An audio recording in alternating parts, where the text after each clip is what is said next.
Bloom Show. Innovate, connect, and bloom.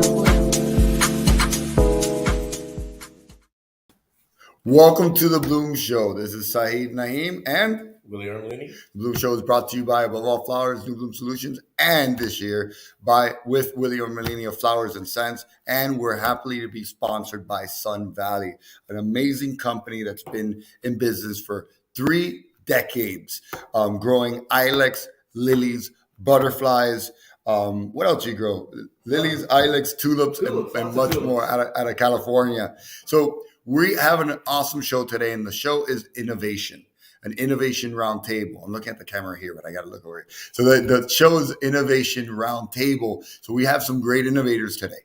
These innovators are all going to share some information, one a little bit about themselves, and then we have some great questions. We do ask people to chime in and ask questions, as this show is for the floral community, by the floral community. So firstly, Willie, how are you doing today? I'm great. Awesome. Were you excited? I'm so excited. My voice is actually coming back from last night. Cool. So we did have an awesome party yesterday. You guys enjoyed the party? Oh, yeah. Killer. Thank you for all the sponsors. So let's start with Anna. Tell us about what you do. Okay, I work for Danziger, a breeding company. I've been in the industry for over 15 years.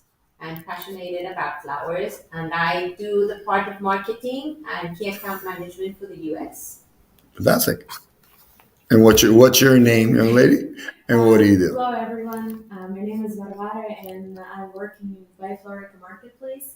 And we actually started in Europe 12 years ago, and we were the first company offering this e-commerce platform to purchase flowers directly from Latin America and Kenya. And then we extended to the US, and here we are. Talking about innovation in the floral industry. And I've been really happy and honored to be part of this discussion. Thank you for being here. And Mr. All right. Well, I'm Bill Prescott, Director of Sales and Marketing at Sun Valley out in California. And we work both on the wholesale side of things and also the mass market side and internet sales. So we've got kind of a robust kind of connection to the floral industry, and it's exciting to be here at WFSA as we approach Women's Day. And you're also a breeder in a sense, yeah. With Lane DeVries, our CEO, is very passionate about ilex. If you have ever seen our ilex berries around in the fall, they're completely unique, and he's been breeding them himself for 10 years, and actually probably 12 now. And so we've got varieties that are truly our own, and that's really exciting. And they've been bred to have the best characteristics throughout autumn, so it's pretty exciting. Gotcha. So we're going to skip you, JD, because everybody knows you already. So if you don't know JD, we'll introduce you to JD. JD, who are you? I'm JD. JD Lecuona. I work for Deliflor Americas. I'm the marketing and commercial director. I'm really happy to be here. Keep inviting me, please. Thank you, JD, for being here. And yourselves. Jose Lee, thank you for the invitation. Thank you. I'm the founder and CEO of 71 Pounds. We help companies save money on their FedEx and UPS shipping costs. Okay. Primarily via late delivery refunds and contract negotiations. And Mr. Willie, how about you get it started?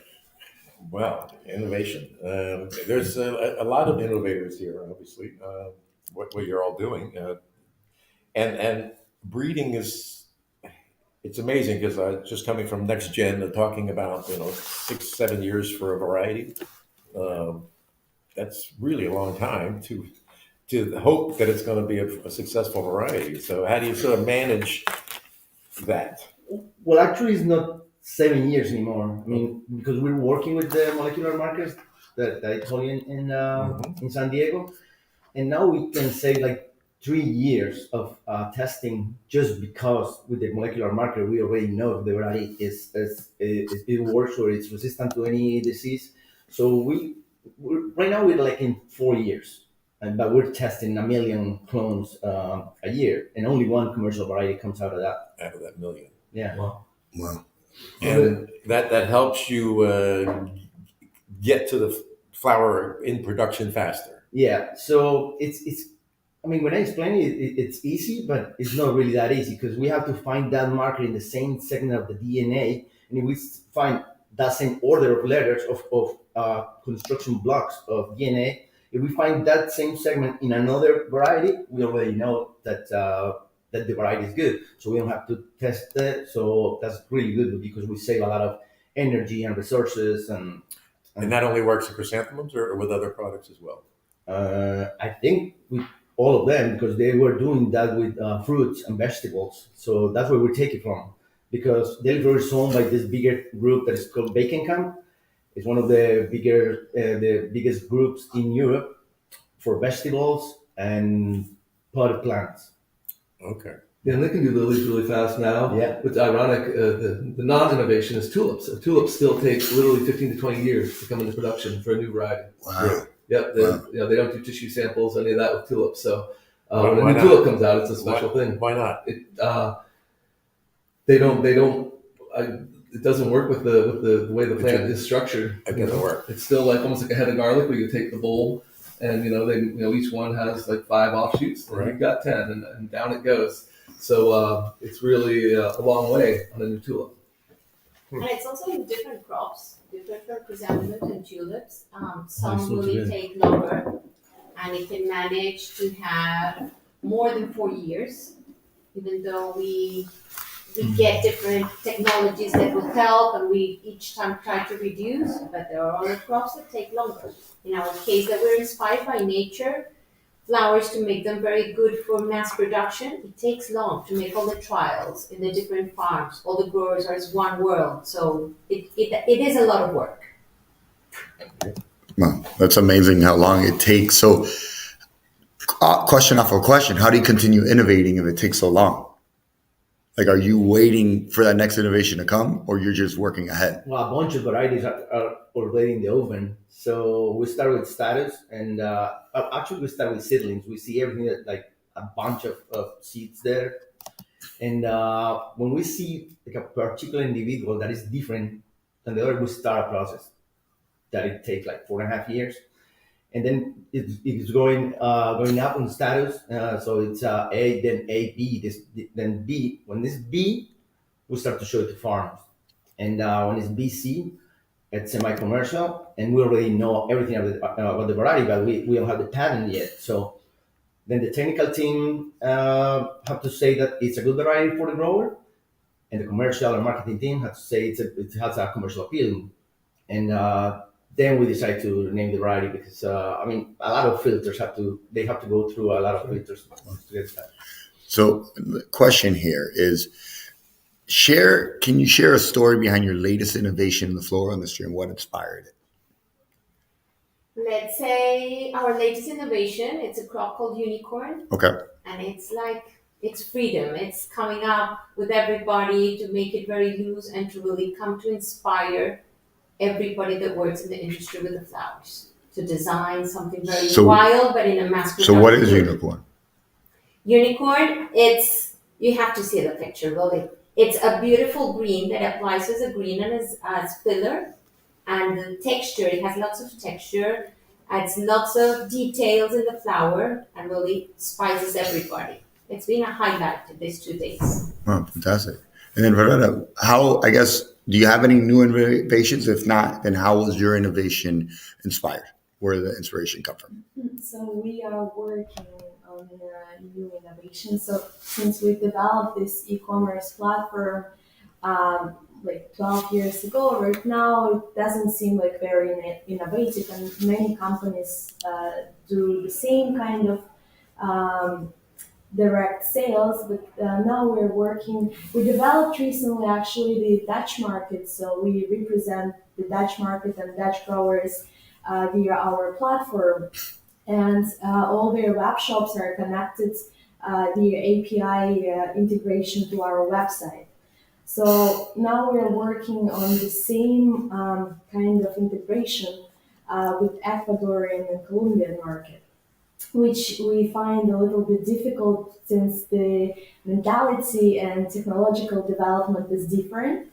But we see the future as the one ecosystem where everything is connected and everything is automated.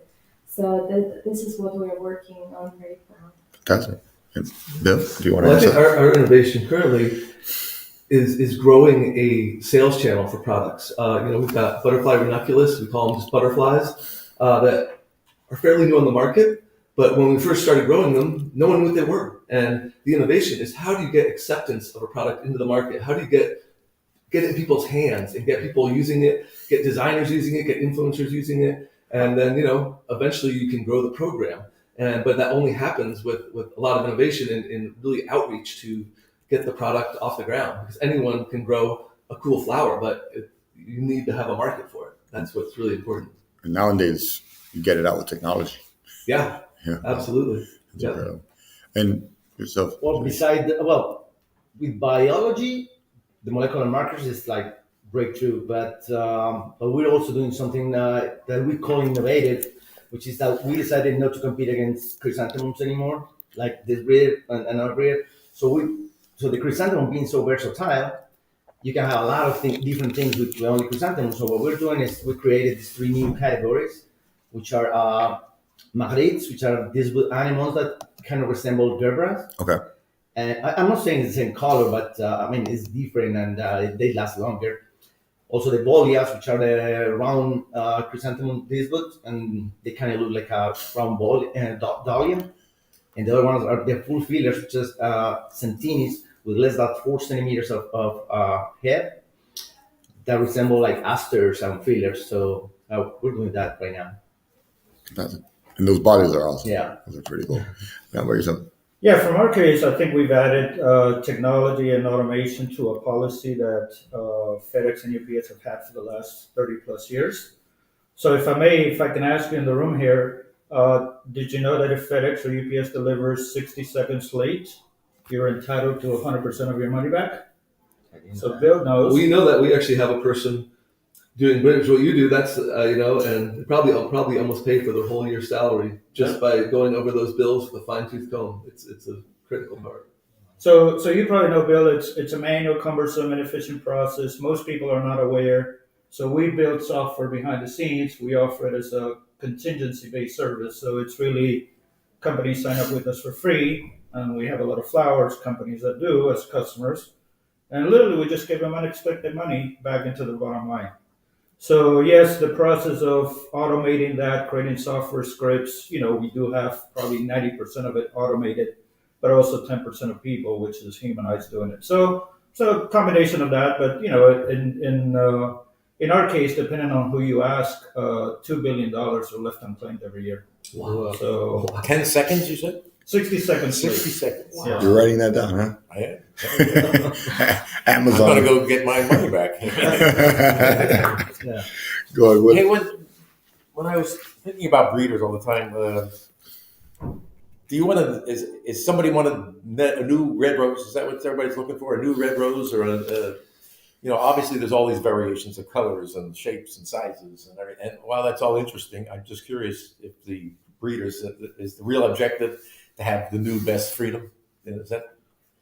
I would say that all of us really work in getting, we do have a beautiful rose, so it's not a competition to get one better than that one, but it is to improve all the chain, to make it good and easier for the growers, for the shipping, for the wholesalers, so everywhere. So we try to work on getting a better base life or getting better foliage or the cycle to be shorter, to be more productive. So yes, we all keep working to get it better for everybody.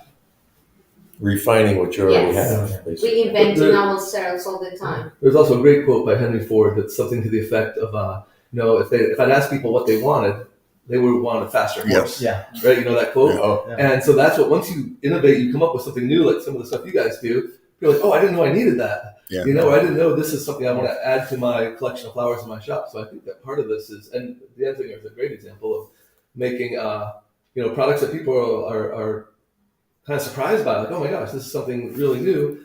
And then it becomes truly innovative as it's new in the market. Yeah. We're breeding for volume. Even though those amazing novelties and they're so different, but we still need the white, pink, and yellow, and daisy and cushion. So first is volume. And right now we're testing 60 white daisies, and we have Alma. So which is so popular anyway. yeah, but I mean, the royalties only last for It's 20 going to run years. out, right? What's that? Your royalties are going to run out. Yeah, well, not from Alma because Alma is only 5 years old. But you have to be. I mean, if we get an Alma that is a week better in cycle or better base life, you're just gonna get Alma 2, and that's it. Alma 2. Yeah. Does it renew 20 years? So if Alma 2 comes up, does it renew again? Oh yeah. Well, it has to be a different variety. clone. Yeah. Okay. Yeah. Nice. And so innovation, right?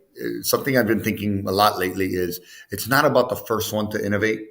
It's basically the last one to improve that innovation, right? Because that's who is the leader of the game. So you had mentioned, it doesn't seem like something innovative, or your system, but how do you continue to improve it and innovate and investing for the future? Because some innovations you won't see it in 10 years from now, some you won't see in 20. So how do you stay inspired to take the financial risk to continue innovating for 5 years down the road, 10 years down the road? Anybody want to answer? Yeah, it's a great question. You have to be patient because the results, the fruits are not coming right away. And also I think like talking about innovation, we all have to be together in order to implement all these new actions and new things that we're going to implement into our industry. But maybe such conferences and such meetings would make us more creative and make us more passionate about this industry, and it will help us to move forward and become one ecosystem in all the ways: shipping, breeding, growing, buying. No one is stronger than all together. Exactly. What is it? Bloom together. Bloom together. I think that point of like, take example, Lane's ilex berries he's been breeding is, it's been 10 years, 12 years, but he's not alone. He's out there like other organizations, I mean, he's plugged in with the whole industry, and people will go, hey, how's your ilex going? What's going on with that program? And people are excited about it. And I think, Passion. this thing of like kind of the lone person out in the field by themselves doing this thing, in this lonely world. And that's not the case at all. I mean, he is up there, on the farm, but there's a certain community that gets built around someone doing something cool. And I think that what helps keep you inspired and keep you going. Exactly. Because, I mean, it's a long road. Yeah. Didn't that Ilex won Best in Show? Yes, it did. Yes. We had him on the show right out there. Yeah. So how do you justify investments that you're making 10 years out? Like how do you sleep how do you sleep at night? How do you My boss told you to ask me that question? No. No, I mean, it's try and error. And sometimes, I mean, it happens and we get the revenue, but sometimes it doesn't. But I'm going to talk about Alma again. 5 years ago, we sold 24,000 cuttings. Last year, 85 million. So That's a winner. yeah. Wow. And how about yourself?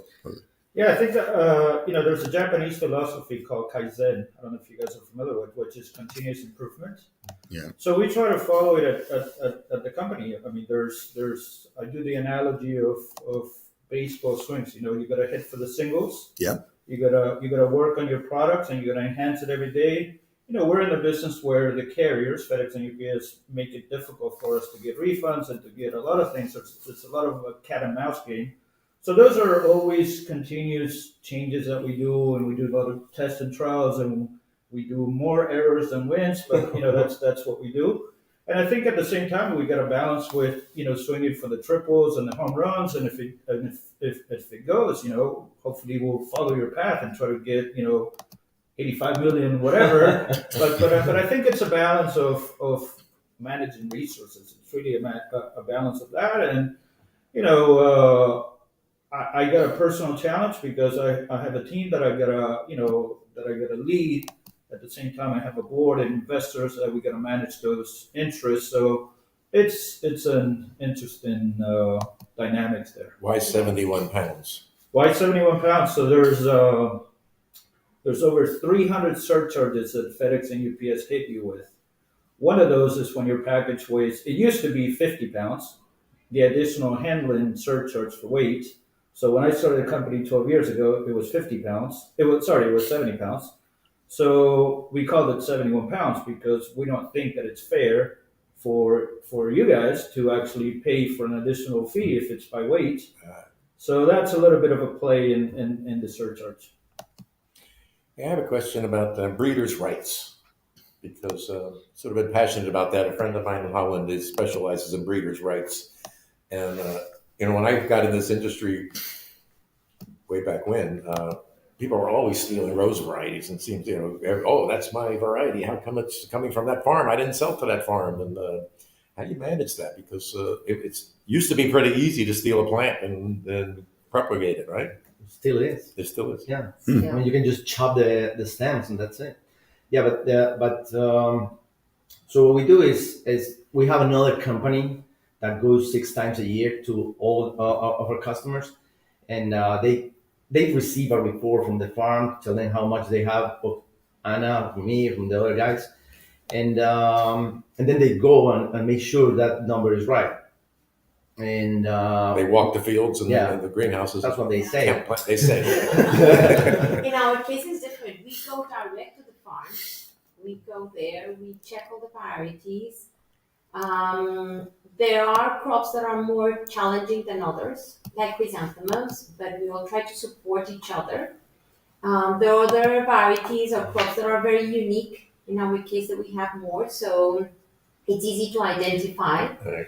And since we are around the market and in the show, so we can, oh, I love this product. And I ask, where are you getting it from this? I go, I'm not selling them anything. So what's happening, and try to get it around. It's still easy, but I think more professionals are in the industry and know the added value that the breeders do. So they kind of try to respect more this and really pay, because it's an investment we do for the future. Sure. So if we don't get any money back, we can't keep investing, and we need to keep innovating in the floral industry. Certainly. Any other questions? Lou? Yeah. So you sell X amount of cuttings, or We give them away, and we just make money Yep. out of royalties. as they sell. Yeah. Okay. Yeah, Well, actually, they grow it. I mean, I'm not in charge of your sales. If you put it on the ground, you have to pay. Okay. Once they plant it. Yes. Yeah, and the island situation is pretty interesting. Where we grow it up in Northern California, in a little microclimate, a place called Willow Creek, is a really neat spot. The soil is of a particular, ilk, and so we have, sent plants to Wisconsin, up to Oregon. There's actually some growing in England now. We've moved it around, but it does not grow as well as our environment. So it's like where it's been bred, it kind of makes sense that Lane's been working through his cuttings and tagging them and all these different varieties and doing those selections. But if you take that and plant it on the hillside in Oregon with a different soil type and different conditions and all this and that, it doesn't grow as well. So it's really kind of that kind of helps us in someone trying to propagate the ilex. Yeah, we've seen that in Holland. You grow the flower in Holland, it doesn't grow very well. You put it in Ecuador, and suddenly you got a big head or a big variety. And not only the growing performance, the colors. The colors as well, Yeah. because of the sunlight. Yeah, we see something that it's amazing red in one part of the world, and we want to put it and grow it in the other growers around the world, and the color is different. Mhm. The altitude changes, the sunlight, it's many factors around. And they don't have mother plants in Europe. I mean, the farms, I mean, like Deliflor, they give the cuttings rooted and everything, they just put it on the farm and that's it. In Colombia, they have to have their own mother plant, like 15% of their farm. It's just for propagation. They have to propagate it themselves. So I have a question here, and we were talking about it earlier, but could you explain the role of collaboration fostering innovation within the floral industry? And are there any specific collaborations that have been a pivotal role in your projects? How have you collaborated with your partners to create your innovation? So there's an interesting product that FedEx and UPS have, which is International Priority Direct. So they bring in the flowers from Colombia, Ecuador. They clear customs as one, and then it comes into the U.S., Miami, and it goes to individual homes through separate parcel boxes. So that's something that we work with some of our customers in the floral industry to try to get data on that, on those shipments, try to get refunds for them, try to get savings. It's something that didn't happen before, so there's been some changes in the carrier's policy that recently changed. And I'm not going to disclose names, but there's a lot of money that we give to customers in this industry. Fantastic. Enjoy. Social media, we do with our customers, with our farms, we do things together, and but for social media. But what we're doing with our competitors is Chrysanthemum Week, which is an amazing Yeah. event. Huge collaboration. Yeah, Huge but I feel like I've been talking too much, so I'm gonna let Anna tell you about that. So yes, it's joint collaboration. As JD said before, together we're more. And we Yeah. really all need to move forward because it Together helps we're more. I like everyone. what Yeah. you say that. Yes. Together we're more. So we do, together with the other breeders of chrysanthemums, we do the Chrysanthemum Week. That it's this year in August, by the way, 26th to the 30th of August. Week 35. Every year is 35. in August. Yes. And it's amazing because we do all work together. We welcome all the people that are coming aboard to take care of them, to support them like in a welcome kit and telling them how to go around and to go to all the breeders. And it really inspires everybody. And for us, it's a great support that visit because all the comments, it's an added value for us. Even if it's negative, I don't Yes. like this variety. We need to understand more the market, why they don't like it, why they need something different. So it is very important. And I think that's the best we do in collaboration. Who comes to that? Who comes to week 35? So it's each time more, but all, let's say, wholesalers come. Florists are beginning to come to learn more because people are now learning more what's behind, what's the story behind the scenes, where the flowers come from. And only chrysanthemums, even though I bloom more and we have more crops in Danziger, but really chrysanthemums, the blooming of the chrysanthemum, it's absolutely awesome. Because you see the field full of colors. They all bloom in the same week, so it's very colorful to come, to take pictures, to learn about what's behind, and to see it, because it's what JD says, and all of us, it's more or less the percentage. We bloom 200, 300, 500. So they look amazing. And at the end, they see the highlights that it's a 10%, 5% if we're lucky. But she forgot to tell you that we also bring retailers, and in the past years, about 10 different retailers have been there. Wow. In all the When you say retailers, just for the audience, you mean supermarkets? Yes. Gotcha. Varvara, how about yourself? How have you collaborated to improve your innovation? So we're collaborating with the farms. We've been talking to the farms in Ecuador and Colombia and trying to figure out what is stopping all of us to come to this unified integration. And the problem is that they do have some softwares for their availability to track their availability, but they still want to manually control the selling, control what they sell and in what quantity. So, and we've been talking and discussing and trying to find the ways and collaborate and try. And we started a few years ago, and we will continue pushing this forward because I see that this is the future.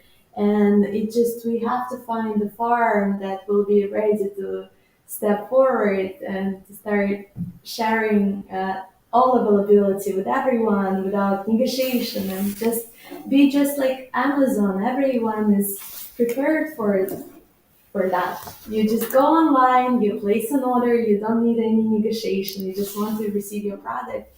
And it's a peace of mind for everyone, for growers and for buyers. So yeah, we're trying to collaborate, but also we collaborate with our customers and buyers because that's what they are looking for. So many customers already just placing orders without any negotiation, even though like it used to be that we do want to get a better price. It's part of our industry, but we can see that now wholesalers, they do want just to receive the product and to place an order as fast as possible. Bill, any? Yeah, well, one of the most incredible collaborations Sun Valley does is it solves a problem. Tulips, everyone loves tulips. Everyone thinks of them as a spring flower. Yet, how does Sun Valley have tulips? Gotta get this out of the way. Keep on going, though. All year long, pretty much. Yeah, we have tulips year Sorry, round. guys. So we're moving this There you thing. go. Oh, sorry, guys. Sorry, guys. Oh, Sorry my for the God. mess. We're live. When Sorry. you collect them all It's just together, driving me man. nuts. It was in the way of everybody. My apologies, guys. But that's why we go live. So, So now we have tulips for Thanksgiving, tulips for October, and tulips for Christmas.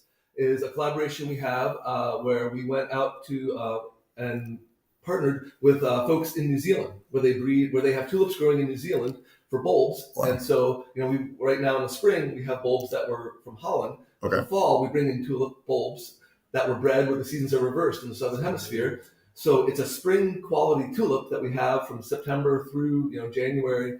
And that's the kind of thing that allows us to have year-round tulips. And people still call me like, how is that possible? It's a spring flower. And you're like, well, it's spring in New Zealand. Somewhere wow. else. Yeah. Yeah. Wow. Wow. Yeah. That's amazing. But Very cool. Let's blow your mind, Willie. Yeah, that guy. Yeah, we're starting speechless. I know. he'll pull out his camera. You want me to ask? Oh. All right. In what ways do you think the floral industry needs to evolve better and support and encourage innovations? How can we all improve? I think, working on doing a better job of showing consumers the value in flowers. You look at everything in a grocery store, in a wholesale house, everything's gone up. Like a dozen eggs or a thing of milk costs much. But a 10-stem bunch of tulips is still about $10. And, for getting consumers to understand the costs inherent in these things and that we need to make our livings and to keep doing this work. And I don't think, but we need to do that by showing the value. And that's also bringing cool new products, things that people are fired up about, and that will go out of their way to go purchase flowers. And I think that's really would help everybody across the board. So a unified message. Yes. Gotcha. We have to add with communications and there are educational parts, but let the people know what's behind. Yeah. All the work, like the end consumer, not just to go and get a bunch, it's $10. No. Everything that they reach to get there, and it's only $10. It's not $10. It's only $10 of all the effort that comes behind to reach there in a good quality, to be able to enjoy homes and to get nice flowers for a week or two. Gotcha. Are flowers too expensive? No. I don't think so. I think they're All the effort goes behind it. They're gonna be really expensive because labor is gonna be really tough in our countries. Yeah. And we're gonna need have everything automatic or get people that are gonna be more expensive. But all the people that work with us on the field, they have kids. They don't want to do what their parents are doing. So we're not gonna have people, and eventually the price has to be higher. Yeah, and like every day, the whole industry should know like everything underneath, like whatever is happening in Colombia and Ecuador, because it takes a lot to grow a flower, and the grower is the one that makes the least amount. So I think education, just like Anna said as well, but we're there. Just prepare to get a little bit more money out of your flowers. And Jose, how about yourself, considering that you're a technology and this might be, in some cases, we're innovating as we go, but I don't want to say antiquated, but it's a little, old fashioned in some sense, to say it. How do you feel that we could, as an industry, be more open to new technologies and innovations? Yeah, I'm actually glad that you used the word antiquated. I've seen the evolution of some companies that are going to use data, system, software to become more efficient. A lot of other companies are still very manual. They handle their processes, in a less sophisticated way. And I think there's, not just the floral industry, but in general, a lot of industries, including floral, just becoming more efficient with the use of software technology, systems, communication with different partners via ADI, even Excel spreadsheets. The evolution from paper and spreadsheets all the way to APIs.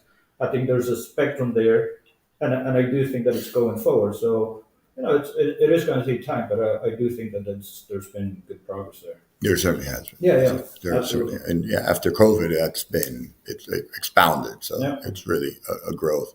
You have a question there? Still thinking about flowers being expensive. So if they become, because of labor and everything else, I do believe, frankly, that there is a price point where it starts to turn people off. Yeah. They won't buy the flowers. I'll use my wife as an example. She goes to the supermarket or whatever and buys flowers sometimes, and sometimes she comes back, no, they were too expensive. And I'm like, well, you have the money. You could have bought them. No, but they were too expensive. So she shopping in that fashion that she thinks, some price point in her head says $10 or $12 or $18 is too much for that particular. But if she saw a new variety of carnation or something that she'd never seen before, she might. She would not have thought about price. No. She would have just said, "Oh, I got to take that That's home." cool. Yeah. And also, if we have the part of communication and education where we kind of say like, hey, this is the added value of having flowers at home. It will help you with your wellness. It will help you to shine, to have more colorful, and they won't see it like, oh, this is the price for this flowers. It's all it brings to me for this amount of money. And there is where we have to work well in communication and education to the end consumer.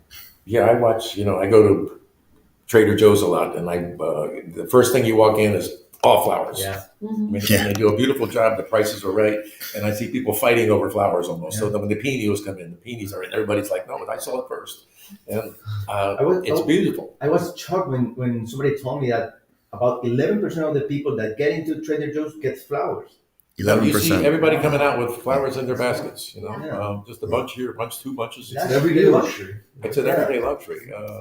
But I point out Trader Joe's just because I find the prices to be better than a lot of places. They're really they're offering their presentation and their quantity and varieties are quite nice. Well, their infrastructure in the back end is built to be ultra efficient. Is that what it So is? their efficiencies on the supply side are incredible. So You sell to them? on occasion. Okay. Yeah. So I guess getting close to you have another question? I'm good. Getting close to the final question or so.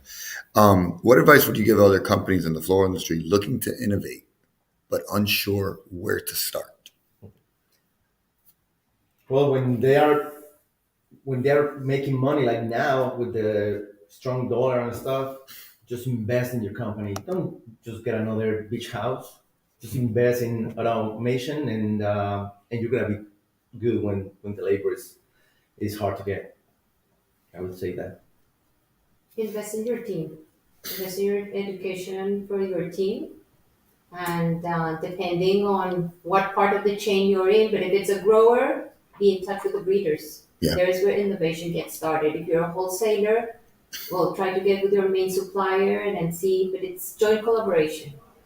I would say invest in your users. So invest in UX design. So make all the products you use be very simple and convenient, and it's important. Okay. So I've been seeing innovation happen on the logistics and the supply chain side. For example, automation at a warehouse where workers are being less used at a warehouse to pick and pack. I don't know if at the grower level if there's going to be robotics that are going to help take efficiency out of a worker and potentially drive down the cost of a flower, which helps everybody in the industry. I don't know how soon or how. Oh, it's happening right now. It's happening right now. Yeah. So I do think that again, there's things that are happening in other industries that could very well be applied in the floral that hopefully help everybody, the ecosystem, consumers, higher demand for the product. And something, some people are coming in, but can you please, something I always say and something I learned in class, and it was really cool. My professor 4 years ago went to the Bloom Together event, which I see you're still wearing your band, Varvara. But he said that if you ever have I wish, or why isn't this way? When you have a difficulty, you're like, I wish it could be like this. That's the start of an innovation. Yeah. right? So always having those questions and being aware of it and looking out for how can you improve something is always very Finding important. those friction points. I think that's It's something finding you the really do. friction Like, points. there's a kink somewhere in your system on the farm. Yeah. And you can smooth that out. It's huge. That it seems like a small action can save you tons of money, can make your people happier, can make a better product. Exactly. So my business partner, David Kaplan, is saying great insight with great different perspectives, very enlightening. And he also says the buying experience has to have value and be rewarding where they want to repeat it weekly. So, Willie, any final thoughts? Any final questions? Any final? No, I'm just happy to be part of this because as much as this collaboration and stuff infuses me a little bit, I'm like, okay, everybody. It used to be a very secretive business, and nobody talked to anybody. 20 years ago, 30 years ago, everybody was, no, I'm not going to tell you what I'm doing, And now it's much more open, which is refreshing.